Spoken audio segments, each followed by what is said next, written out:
Okay guys, we're going to start rebuilding this carburetor. All I've done so far is a float needle.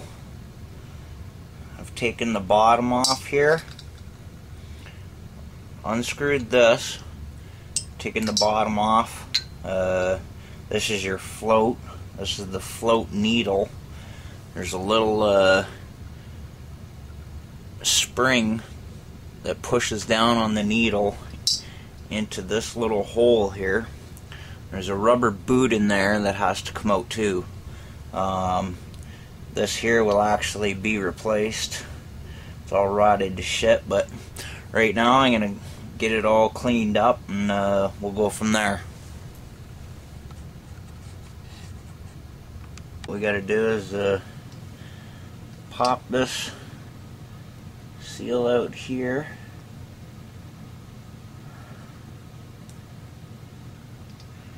If it's gonna let me.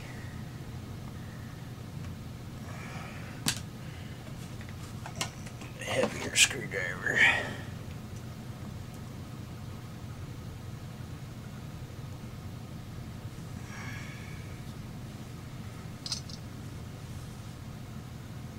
Oh, there we go.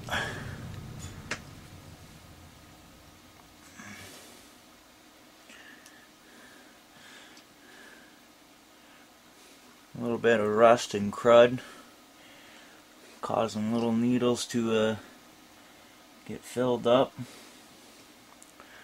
that have to be replaced with that. I'll get this all cleaned out right now and we'll continue from there. So we're going to press out this float pin.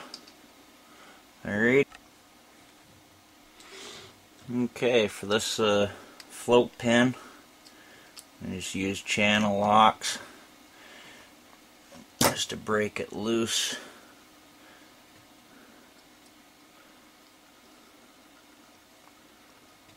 Should be able to pull that right out.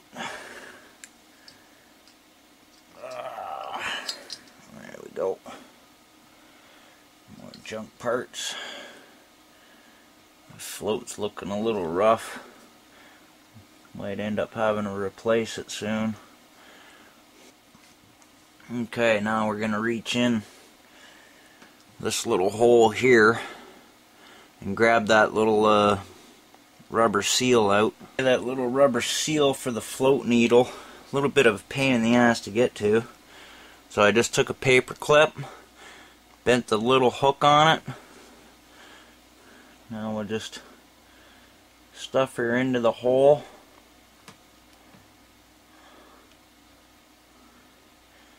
I usually use my dental tools I got at the shop, but they're at the shop, so this will have to make do. And voila! Easy peasy. Okay, next we're going to back up the actual fuel needle.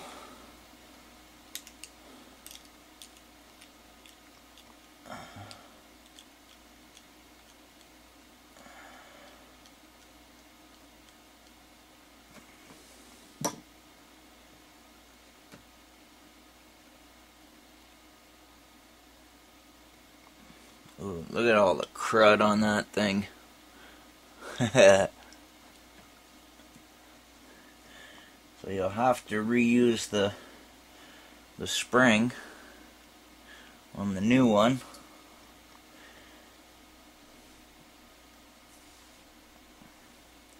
But I'm going to get this, use your bent paper clip and get the O-ring that's sitting in there.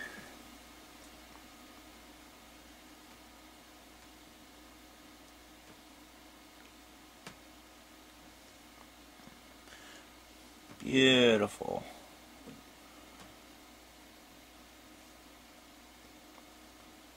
And we'll just go ahead and replace that right now.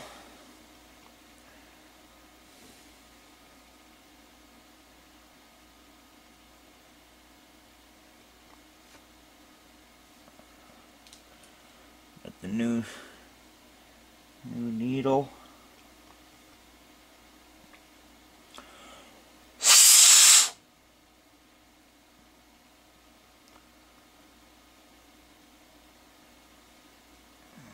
Alrighty, stick the new one in.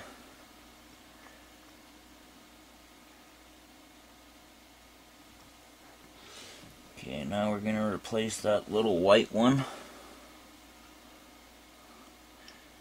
It has a little indentation on the end that goes downward.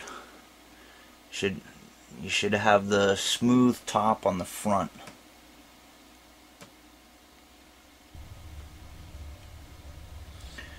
And always make sure in the center here, there's usually a lot of crud build up inside that center hole. So always just blow it out. Easiest way to do it.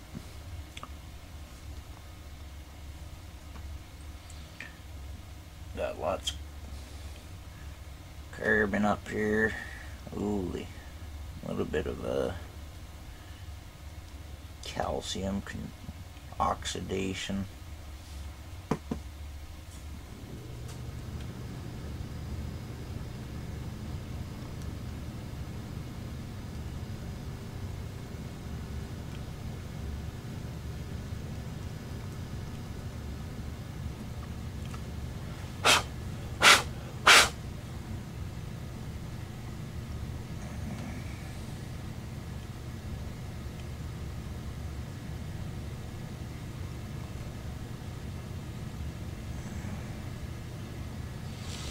That's been clogged right through. Oh, you see that? There's a little notch. There's a... Sorry about that, I forgot to hit record. But this is a full rebuild. On here, to get this out, I just kept on working my way through. Once it gets hollow, start prying up, and that's only because there's 3 holes in here, and if they get clogged up, you'll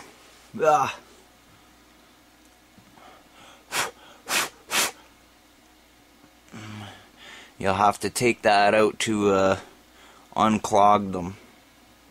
So we'll just go ahead and put the new one back in.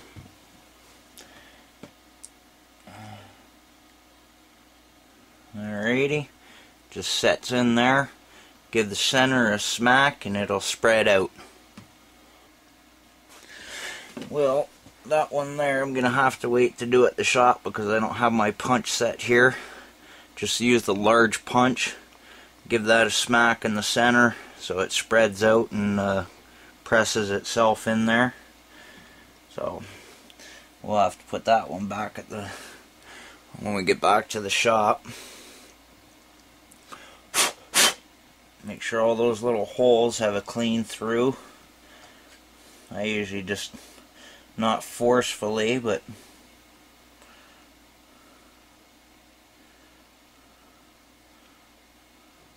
just put my thing through.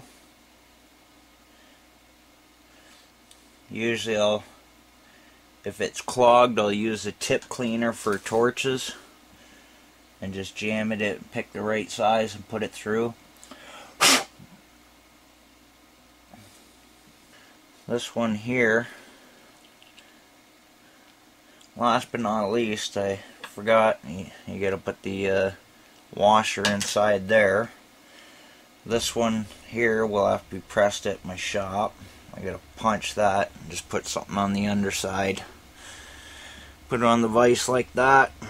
Give her a smack in the center, it presses in. Same as the one for the inside, or sorry, for the side of it. Put something on that side on the vise, turn it over, hit the center with a large punch.